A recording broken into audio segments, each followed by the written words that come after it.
मैं यहाँ बुरी तरह से फंस गया हूँ। अगर आप 12 घंटे काम नहीं करते हैं तो आप दूसरों के मुकाबले कम मेहनत कर रहे हैं। ये शब्द उस व्यक्ति के हैं जो यूएस में H1B वीजा लेकर काम कर रहे हैं। हाँ, बिल्कुल ठीक सुना आपने। हमें से ज्यादातर लोगों को यही लगता है कि जो लोग यूएस में H1B वीजा लेकर काम कर रहे हैं उनकी लाइफ तो सेट है, लेकिन रियलिटी इससे बहुत अलग है। वो कहते हैं ना कि दूर के ढोल तो सुहाने ही लगते हैं, सेम यहाँ पर भी वही सिचुएशन है। अक्सर लोग यूएस में काम करने का अपना हॉरिबल एक्सपीरियंस शेयर करते ही रहते हैं। कई सारी कहानियां हमारे सामने आती हैं और कई सारी कहानियां दबी रह जाती हैं। उन्हीं दबी हुई कहानियों में से एक कहानी इस एम्प्लॉय की भी है, जिनका नाम हम आपको नहीं बता सकते, लेकिन उनका जो हॉरिबल एक्सपीरियंस है वो हम आपको जरूर बताने वाले हैं।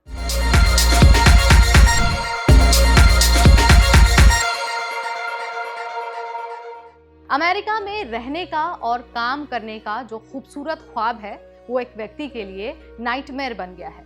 उस व्यक्ति ने अपने बॉस को एक एक्सप्लॉइटर के रूप में बताया है। उन्होंने अपना एक्सपीरियंस शेयर करते हुए कई सारी ऐसी बातें बताई जिससे सुनने के बाद शायद आपको यकीन ही नहीं होगा। व्यक्ति ने कहा कि उसका बॉस शोषण करता है और उसे कैदी की तरह वहां पर महसूस होता है।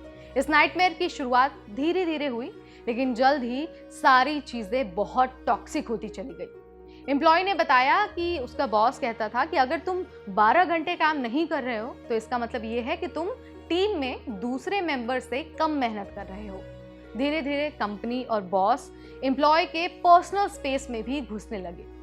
एम्प्लॉय से ये एक्सपेक्ट किया जाने लगा कि वो ऑफिस आवर के बाद भी किसी भी वक्त फोन उठा ले और उसका जवाब दे। इसके अलावा कंपनी ने वर्कआउट को सभी के लिए मैंडेटरी कर दिया। साथ ही बिना प्रायर इंफॉर्मेशन के सिक लीव को भी कम कर दिया गया।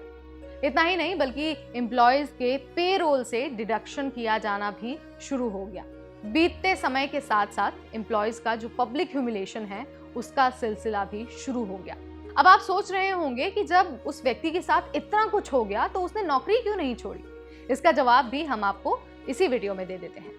दरअसल यूएस में H1B वीजा के साथ नौकरी करना बहुत सारी चुनौतियां भी अपने साथ लेकर आता है। अगर एम्प्लॉय जॉब से रिजाइन कर देता है तो उसके पास नई नौकरी ढूंढने के लिए सिर्फ और सिर्फ 60 दिन ही होते हैं। और ऐसा नहीं है कि किसी भी कंपनी में नौकरी मिल जाए तो उसका काम बन जाएगा। एम्प्लॉय को एक ऐसी कंपनी में नौकरी खोजनी पड़ती है जो उसके वीजा को स्पॉन्सर कर सके, क्योंकि अगर ऐसा नहीं होता है, वीजा को स्पॉन्सर वो कंपनी नहीं करती है, तो उस व्यक्ति को यानी कि जो एम्प्लॉय है उसको यूएस से वापस अपने देश जाना पड़ सकता है। जरा सोचिए, जहां इतनी मेहनत, इतनी मुश्किलों के बाद व्यक्ति वहां पर काम करता है, अपने पैर जमाता है और जब रिजाइन करता है तो एक झटके में सब कुछ खत्म हो जाता है।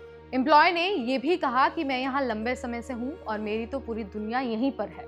अगर 2 महीने में मुझे दूसरी कंपनी ने स्पॉन्सर नहीं किया तो मैं अपना सब कुछ खो दूंगा।